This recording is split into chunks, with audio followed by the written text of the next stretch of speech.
Good morning, House Forum family. Hope everyone's weekend is going well.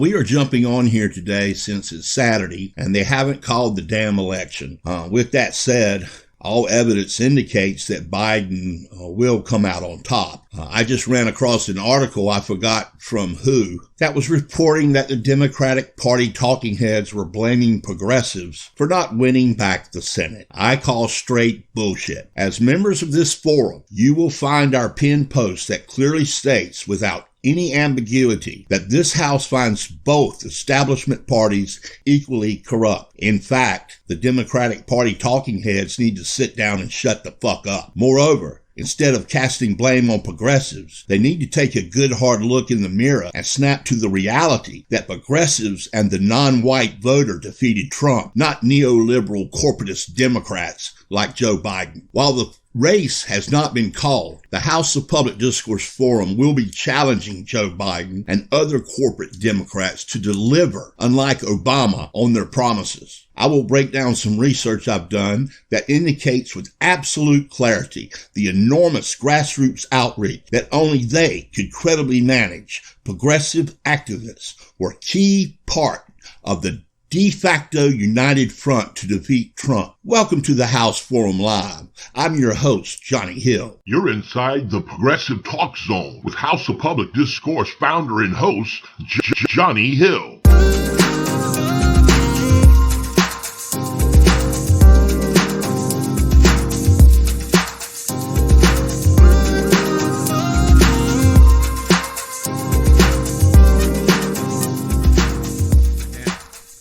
All vital issues, climate change, health care, income inequality, the military and prison industrial complexes, corporate power, and so much more. We must engage in battle against the centrist neoliberals within the Democratic Party. This argument from some, and I emphasize some, on the left to make nice with the Democrats is crapola, in the opinion of Johnny Hill, and I think a lot of people within the House Public Discourse Forum.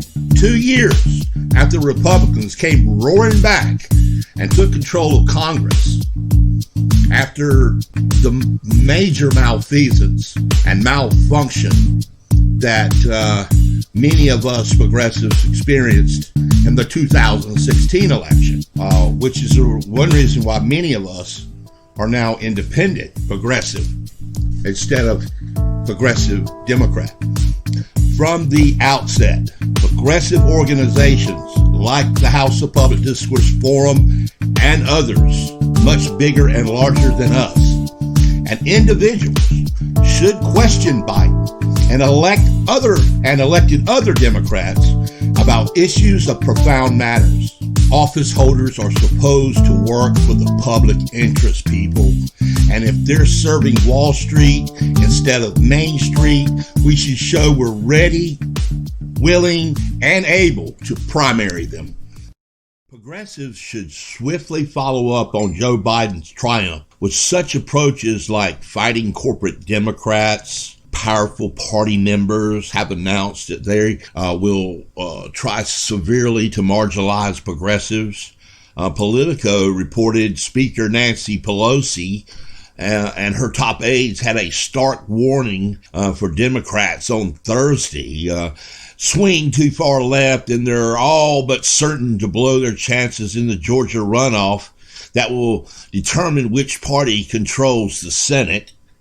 I think Stacey Abrams and the people down in Georgia might have something to say about that. Also, on the conference call with congressional Democrats was House Majority Whip Jim Clyburn, who reportedly stated, if we're going to run on Medicare for all, defund the police, socialize medicine, we're not going to win. Such rhetoric is predictable and kind of odd coming from House Democrat leaders who just saw a shrinkage in members of their party due to the loss of moderate incumbents, as well as the loss of popular Democratic senatorial candidates in Maine, Kentucky, Iowa. Such conflicts, whether simmering or exploding, is class war. When Pelosi and company try to stamp out the genuinely progressive upsurge in congressional ranks, or should I say in the congressional ranks, that is fueled from grassroots. They're dancing with those who brung them, corporate elites. It's an extremely lucrative approach for those who feed off and feed out of the thoughts of the Democratic National Committee, the Senate and the House party campaign committees, the House Majority PAC, and many other fat cat political campaign elites.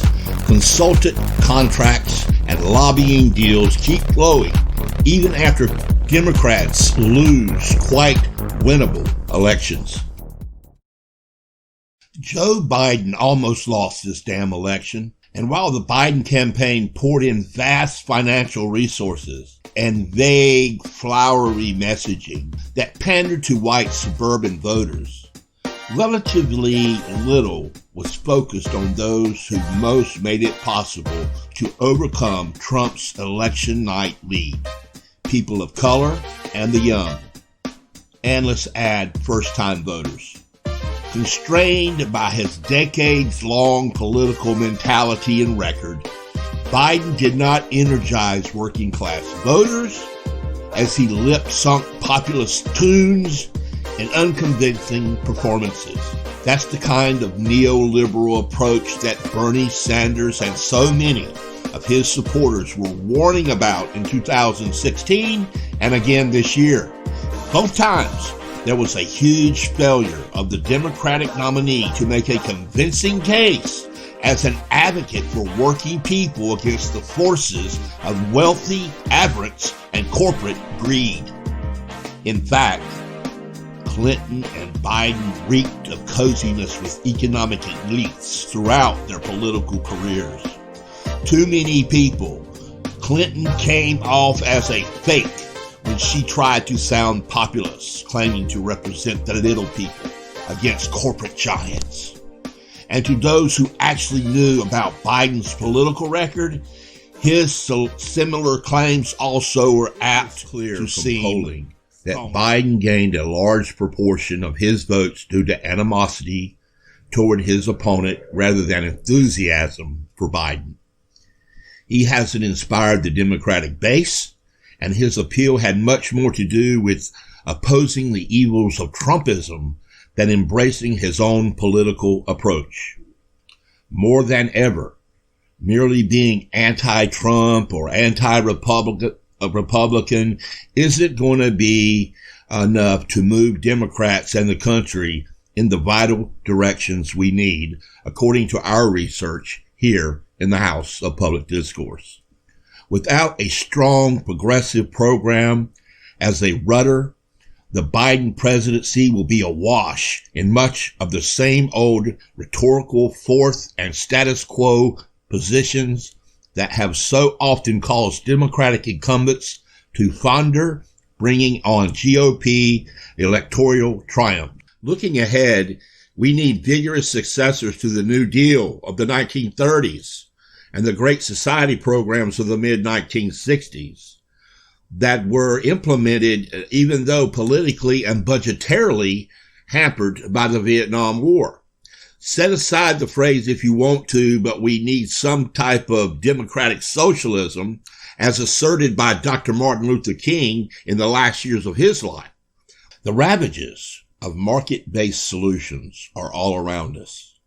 The public sector has been decimated, and it needs to be revitalized with massive federal spending that goes way beyond occasional stimulus packages. The potential exists to create millions of good jobs while seriously addressing the climate catastrophe. If we are going to get real about ending systematic and massive income inequality and racism, we're going to have to fight for it and achieve massive long-term public investments financed by genuinely progressive taxation and major cuts in the military budget. I want to thank everyone for listening in. We wanted to jump on here live with this report. You know, it's been one hell of a weekend. It's been one hell of a last couple of days. I think we've all had a chance to enjoy the fact that we don't have the orange buffoon going to be in the White House any longer, but there's much contention going on between now and when President-elect Biden takes office. But there's one thing for sure from a true progressive standpoint. Progressives have got to stand up and start fighting like living mad dogs to make sure that these corporatist elitists who make all these bold promises and all these wonderful acclamations or proclamations, I should say, on the campaign trail to get our votes, that we hammer them down like a hammer to a nail. Thanks for joining in to the House of Public Discourse Forum Live with Johnny Hill. And we love every single one of you here in the House of Public Discourse Forum. Where our house is your house.